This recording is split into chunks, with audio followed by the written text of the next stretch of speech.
3:43 p.m. Eastern Daylight Saving Time, 15:43, 3:29 p.m. Eastern Daylight Saving Time, 15:29, 3:24 p.m. Eastern Daylight Saving Time, 15:24 White House brands suspect an enemy combatant, 3:22 p.m. Eastern Daylight Saving Time, 15:22, 3:20 p.m. Eastern Daylight Saving Time, 15:23, 20 p.m. Eastern Daylight Saving Time, 15:23, 13 p.m. Eastern Daylight Saving Time, 15:13 Police try to retrace New York attackers' moves. Ed Pilkington, the terrorist suspect who used a rented truck to kill 8 people and injure 12 in the Manhattan attack, had been planning the incident for weeks and followed Islamic State guidelines to a T, New York police said on Wednesday. As the twisted and gnarled truck that was used to plow down unsuspecting tourists and cyclists remained parked on the spot where it had come to a halt on Tuesday afternoon, FBI and NYPD officers fanned out across the city and through neighboring New Jersey. They were armed with search warrants relating to Saipov, the 29-year-old Uzbek-born suspect who was shot in the stomach and who is still under guard and stable condition at the city's Bellevue Hospital. At a press conference on Wednesday, police and city authorities revealed vivid details of items that were found at the scene of the worst terrorist incident that New York has suffered since 9/11. Inside the truck, notes were found handwritten in Arabic proclaiming that Islamic State would endure forever. A number of knives were scattered around the vehicle, as were 2 dummy guns. Police said the aim now was to peel back Saipov's communications to reconstruct his every move, day by day. They would be interviewing relatives and friends, collecting footage from security cameras along the route of the attack, scouring Saipov's family home where he was living with his wife and 3 children in Paterson, New Jersey, as well as searching the rented Home Depot truck and his own white van left at the rental location. Read further. 3:12 p.m. Eastern Daylight Saving Time, 15:12 Argentina mourns New York victims. UKI above the grey walls of the San Martin Polytechnic in the Argentinian city of Rosario, the white and blue national flag flew at half-mast on Wednesday, as the country mourned 5 friends who were mown down in the New York truck attack during a trip to celebrate the 30th anniversary of their graduation from the school.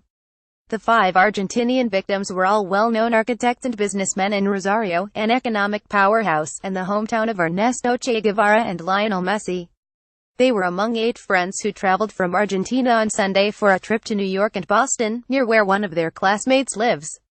A picture taken at Rosario Airport shows them dressed in matching white t-shirts emblazoned with the word Libre Spanish for free, which had been designed especially for the trip. Only 3 of the group survived Tuesday's attack. Read further. 3:11 p.m. Eastern Daylight Saving Time, 15:11 NYPD officer hailed for stopping truck suspect. Joanna Walters, the police officer being hailed a hero for shooting the suspect in the deadly terror attack in New York on Tuesday, thought this was all in a day's work, Mayor Bill de Blasio said on Wednesday. Beat officer Ryan Nash, 28, was at home on Long Island on leave on Wednesday after having shot the man who mowed down cyclists and pedestrians on a Manhattan cycle path and crashed the vehicle he was driving, leaping out and brandishing weapons while yelling in the street. He's at home, one NYPD detective told The Guardian on Wednesday, asking that his name be withheld because he was not authorized to speak publicly on the matter. But not in any punitive sense. What he did was nothing short of heroic and we are grateful. But it was a very overwhelming incident. Nash and his uniformed partner at the NYPD 1st Precinct in Lower Manhattan were the first officers on the scene. Read further. 2:52 p.m. Eastern Daylight Saving Time, 14:52 New Jersey man among victims updated at 3 p.m. Eastern Daylight Saving Time to 14 p.m. Eastern Daylight Saving Time, 14:14 suspect carried out truck attack in name of ISIS after weeks of planning. Jessica Glenzer reports from Paterson, New Jersey, and Lois Beckett from New York. Saipov, the suspect in a New York City truck attack that left 8 people dead and a dozen wounded, was a legal permanent resident of the United States who was radicalized domestically and carried out the attack in the name of ISIS, officials said on Wednesday. Saipov, a 29-year-old who came to the United States from Uzbekistan in 2010 on a diversity visa, appears to have followed almost exactly to a T the instructions that ISIS has put out in its social media channels for carrying out an attack, the New York Police Department Deputy Commissioner, John Miller, said. It appeared Saipov had been planning the attack for a number of weeks, he said. Handwritten notes in Arabic recovered at the scene of the attack included symbols and words with the basic message that the Islamic State would endure forever, Miller said. While Saipov was not himself the subject of a previous NYPD or FBI investigation, he did have some connectivity to people who had been the subject of investigation, Miller said. In 2015, prosecutors announced charges against 2 Uzbek nationals living in Brooklyn for allegedly attempting to join Islamic State militants in Syria. It is not clear if Saipov's connections were to subjects in this investigation or another.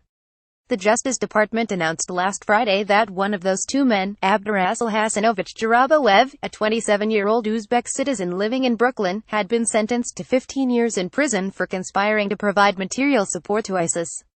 Read further. 1:55 p.m. Eastern Daylight Saving Time. 13:55 How the U.S. Green Card Lottery Works. Amber Jamieson reprinted from May. Getting randomly selected by the U.S. State Department would usually strike fear in the heart of foreigners. But on Tuesday, more than 100,000 people around the world will be chosen for the State Department's Diversity Immigrant Visa Program, also known as the Green Card Lottery. The prize, a golden ticket to the land of the free, and the possibility of a new life. The Green Card Lottery is a uniquely American proposition. Every year, 50,000 people win the chance to become permanent residents simply by filling out a form in the fall. The process is random, and names are simply drawn out of millions of entries. You don't need to be sponsored, you don't need family in the U.S., you don't need employment. You do not need to fill out dozens of forms, get a medical exam or be closely vetted to apply, although you will face such requirements if you're selected. Not everyone is eligible. However, citizens of countries that have had 50,000 green cards awarded in the last 5 years, including the UK, Mexico, Canada, China, India and Brazil, cannot apply. Radovan Serbula, who came from Croatia in 1997 with his wife and young son after winning the Green Card Lottery, says it was not an easy decision. We didn't know anybody in the US, no friends, no family, he said. We moved over here with no job, no English, nothing. But we decided to go and give it a shot. He left a successful career as an international basketball coach behind and, upon arrival in the US, earned $6 an hour working in the stockroom of a toy store in Boston. His first paycheck for a week of time work wasn't enough to cover his rent, so Serbula started working nights as a parking valet, stuffing tips in his pockets. Read further. 1:34 p.m. Eastern Daylight Saving Time. 13:34 1:22 p.m. Eastern Daylight Saving Time. 13:22 Trump's politicized reaction to New York attack. A far cry from Las Vegas shooting. David Smith. One prompted a somber tone, quotation from scripture and prayer for unity. The other brought a barrage of tweets, peppered with capital letters and exclamation marks and bent on divisiveness and blame. Donald Trump had sharply contrasting responses to the mass shooting in Las Vegas and the terrorist attack in New York that bookended the month of October. The morning after Stephen Paddock fired hundreds of rifle rounds from his suite on the 32nd floor of the Mandalay Bay Hotel in Las Vegas, killing 58 people at a country concert, Trump was at his most presidential, stating from the diplomatic room at the White House, in moments of tragedy and horror, America comes together as one, and it always has. But when it came to solutions, the president offered little more than looking at gun control laws as time goes by.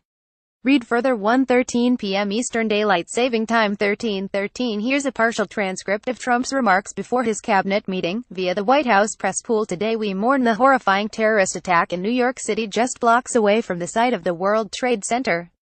The man drove a truck into a pedestrian bike path and murdered 8 people and injured very, very seriously at least 11 more. All of America is praying and grieving for the families who lost their precious loved ones.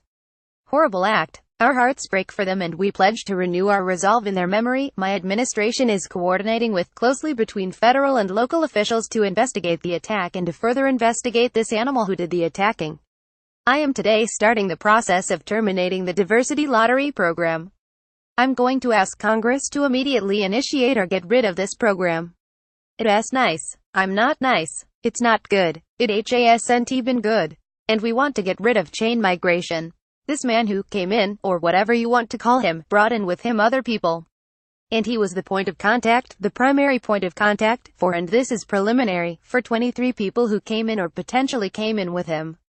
And that's not acceptable. We have a lot of good bills in there that are being stopped by Democrats because they're being obstructionists. And honestly, they don't want to do what's right for our country. We need strength. We need resolve. We have to stop it. He came in through the diversity program, as you know, and we're going to stop it. Terrorists are constantly seeking to strike our nation, and it will require the unflinching devotion to our law enforcement, homeland security and intelligence professionals to keep America safe. We have to get much tougher and we have to get much smarter. And we have to get much less politically correct. We're so politically correct that we're afraid to do anything. We will never waver in the defense of our beloved country. 1:05 p.m. Eastern Daylight Saving Time. 13:05. 12:57 p.m. Eastern Daylight Saving Time. 12:57 U.S. confirms visa status of suspect.